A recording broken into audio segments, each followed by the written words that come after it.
The mark that changed everything. The prairie grass swayed in the afternoon breeze, golden waves stretching toward the distant horizon. Captain Marcus Thorne rode slowly across the familiar landscape, his horse's hooves making soft sounds against the earth behind him. His small patrol followed in respectful silence. They had been riding for 3 days now, searching for any sign of the raiders who had been terrorizing the frontier settlements. Marcus had been a soldier for nearly 15 years. He had seen battles that would haunt most men's dreams. He had made decisions that weighed heavy on his conscience. But something about this particular mission felt different. Perhaps it was the way the morning mist clung to the valleys, or the unusual quiet that seemed to blanket the entire region. Whatever it was, it made him feel restless and uncertain. The sun was beginning its slow descent when they saw the smoke rising in the distance. It was thin and gray, barely visible against the pale sky. Marcus raised his hand to signal a halt. His men gathered around him, their faces grim with expectation. "Could be a campfire," said Sergeant Mills, a weathered man with kind eyes. "Or it could be trouble."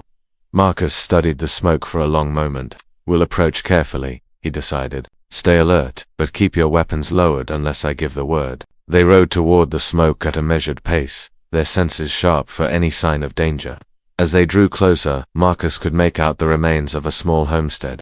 The wooden structures had been reduced to smoldering ruins. Scattered belongings lay strewn across the ground like fallen leaves. But it was the figure lying motionless in the tall grass that made Marcus dismount quickly.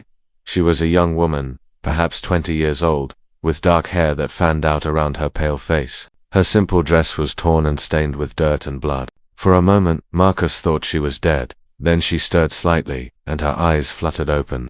They were the color of storm clouds, filled with a pain that went deeper than any physical wound. When she saw Marcus approaching, those eyes filled with something that made his heart clench. It was not fear or relief, it was pleading. "Please," she whispered, her voice barely audible above the wind. "Please, ... just let me die." Marcus knelt beside her carefully, his movements gentle and deliberate. "You're safe now," he said softly. "We're going to help you." But she shook her head weakly, tears beginning to spill down her cheeks. "You don't understand," she said. "There's no help for me. Not anymore. Just ... please. Make it quick." The despair in her voice was overwhelming. Marcus had heard soldiers beg for death on battlefields when their wounds were too severe to survive. But this was different. This young woman was asking him to end her life not because of physical pain, but because of something deeper, something that had broken her spirit completely. "What's your name?" Marcus asked, keeping his voice gentle and steady. She hesitated for a long moment, as if even sharing her name required more strength than she possessed. "Sarah," she finally whispered. "Sarah Bennett." "Sarah," Marcus repeated, letting the name settle between them. "I'm Captain Marcus Thorne. These are my men. We're not going to hurt you, and we're not going to abandon you. But I need to know what happened here." Sarah closed her eyes, and for a moment Marcus thought she had fainted. But then she spoke again, her words coming in broken fragments. "The raiders ... They came 3 days ago. They burned everything, killed my family, and they ... they marked me." Marcus felt his jaw tighten. He had seen the cruelty of raiders before, but something about the way Sarah spoke the word marked sent a chill through him. "What do you mean, marked?" Sarah turned her head away, unable to meet his eyes. "They said I belonged to them now, that I could never be clean again, that no decent person would ever want me." Her voice cracked with anguish. "They were right. I'm ruined. There's nothing left of who I used to be." Marcus felt a surge of anger at the raiders who had done this to her. But more than anger, he felt a deep sadness for the young woman who believed her life was over. He had seen too many people give up hope, convinced that their circumstances defined their worth. "May I?" he asked gently, gesturing toward her arm where he could see the edge of what looked like a crude tattoo or brand beneath her torn sleeve. Sarah nodded reluctantly, her eyes still averted. Marcus carefully pulled back the fabric, expecting to see some symbol of ownership or degradation that the raiders had forced upon her. What he saw instead made him gasp in surprise. There, on Sarah's forearm, was a small but intricate tattoo of a wildflower. It was clearly old, the ink faded with time, but what made Marcus's heart race was the distinctive style of the artwork. He had seen that exact same design before, years ago, in a place that seemed like another lifetime. "Sarah," he said carefully, his voice thick with emotion, "where did you get this tattoo?" She looked at him with confusion, as if the question made no sense. "I've had it since I was a child," she said. "My mother." She said it would help people find me if I ever got lost. She said it would bring me luck. Marcus stared at the tattoo for a long moment, his mind racing. The wildflower was a mountain laurel, drawn in a style that was unmistakably the work of Mary Bennett, a woman who had been like a mother to him during the darkest period of his life, 15 years ago. Marcus had been a different man. He was younger then, more reckless, and deeply troubled by the death of his parents. He had run away from his responsibilities and found himself alone and starving in the mountains of Colorado. It was Mary Bennett who had found him, half dead from exposure and hunger. Mary and her husband Tom had taken Marcus in without question. They had fed him, clothed him, and given him a place to heal. Mary had been gentle and patient, helping Marcus work through his grief and anger. She had a talent for art, and she often drew pictures to help Marcus express feelings he couldn't put into words. But the thing Marcus remembered most clearly about Mary Bennett was her daughter, a little girl with dark hair and storm gray eyes, who was perhaps 5 years old when Marcus lived with the family. The child had been shy around him at first, but eventually she had warmed to him. She would sit beside him while her mother drew, watching with fascination as Mary's pencil brought flowers and animals to life on paper. Marcus remembered the day Mary had given the little girl her first tattoo. It was a small mountain laurel on her forearm, drawn with special ink that would grow with her and never fade. Mary had explained that it was a tradition in her family, a way of ensuring that loved ones could always find each other. "What was your mother's name?" Marcus asked, his voice barely above a whisper. Sarah looked at him with growing confusion. "Mary," she said, "Mary Bennett. But she died 5 years ago." "How could you possibly? I lived with your family for 2 years when you were very young," Marcus said, his eyes filling with tears. "Your parents saved my life. Your mother was like a second mother to me, and you," he paused, struggling to find the words, "you were like the little sister I never had." Sarah stared at him in disbelief. "That's impossible," she whispered. "The man who stayed with us, his name was Mark. Marcus. Mark, and he was ... He was just a boy, barely 18 years old." Marcus smiled through his tears. Mark was the name I gave your parents because I was running from my real life. My full name is Marcus Mark Thorne. I took my father's name back when I joined the army." Recognition dawned slowly in Sarah's eyes. "Mark," she breathed. "Oh my God." "Mark, hello, little flower," Marcus said, using the pet name he had called her all those years ago. Sarah began to cry then, but these were different tears. They were tears of recognition, of connection, of hope beginning to bloom where despair had taken root. Marcus gathered her carefully into his arms, holding her, as he had when she was small and frightened by thunderstorms. "I remember you," Sarah whispered against his shoulder. "You used to tell me stories about brave knights and beautiful princesses. You said that someday I would grow up to be strong and kind like my mother. And you did," Marcus said firmly. "What happened to you doesn't change who you are, Sarah. It doesn't define you or diminish your worth. You're still the same person you always were." "But they mocked me," Sarah said, pulling back to look at him with anguished eyes. "They said I was ruined."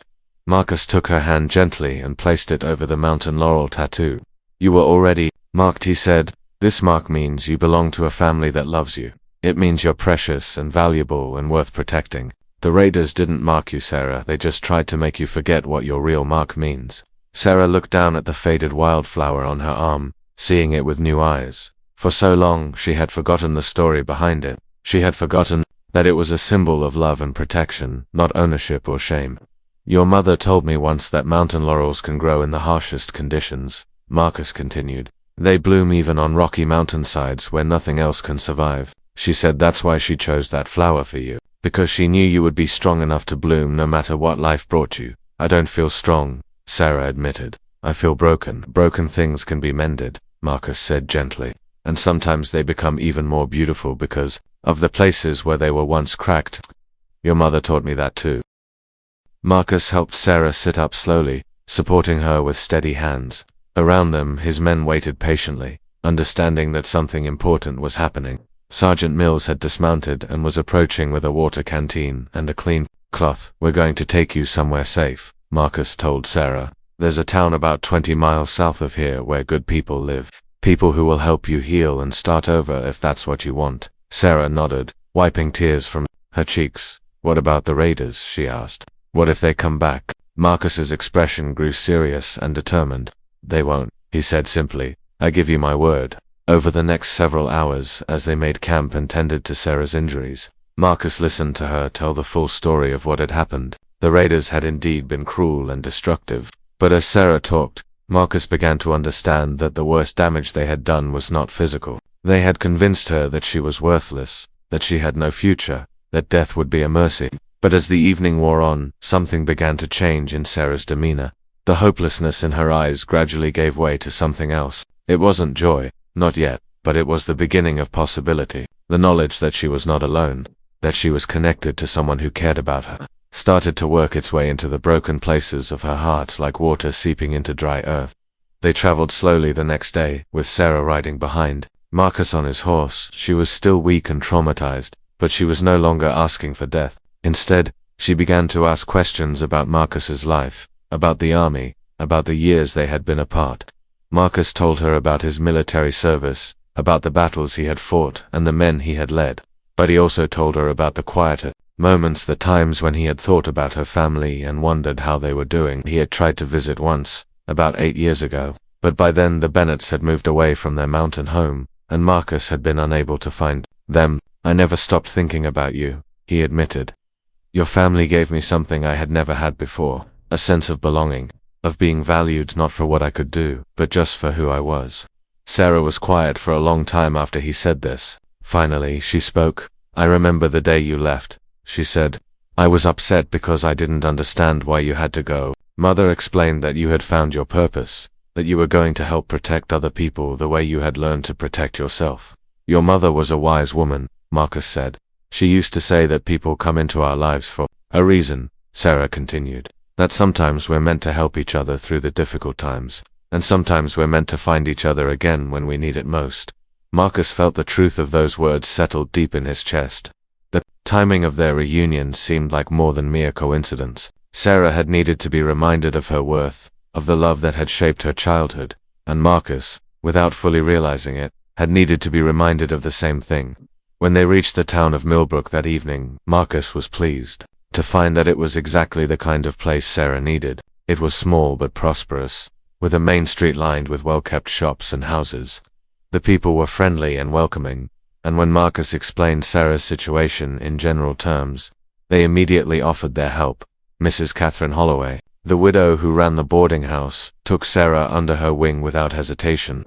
She was a motherly woman with gentle hands and a kind heart, and Marcus could see Sarah beginning to relax in her presence almost immediately. "You don't need to worry about her," Mrs. Holloway assured Marcus. "She'll be safe here. We'll help her get back on her feet, whatever that takes." Marcus spent 3 more days in Millbrook, partly to make sure Sarah was settling in well, and partly because he was reluctant to leave her again. But he knew his duty called him elsewhere. The raiders who had hurt Sarah were still out there, and Marcus intended to find them. On his last morning in town, Marcus and Sarah walked together along the creek that ran behind the boarding house. The water was clear and peaceful, reflecting the early morning light. Sarah seemed calmer than she had since he had found her. Marcus could see she was struggling with his departure.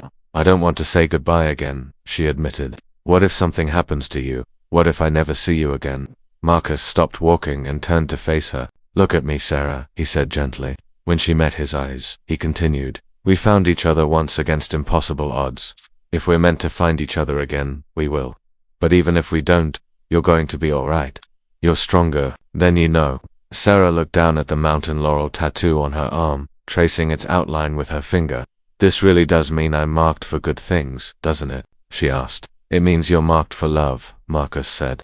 "And that's the most powerful mark anyone can bear." They embraced then, and Marcus felt the same sense of completion he had experienced all those years ago when he lived with Sarah's family. This young woman, who had once been like a sister to him, had grown into someone remarkable despite the terrible things that had happened to her.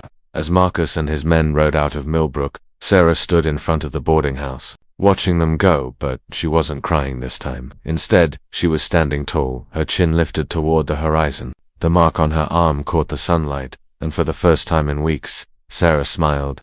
Marcus never did catch the raiders who had destroyed Sarah's homestead. They seemed to have vanished into the vastness of the frontier.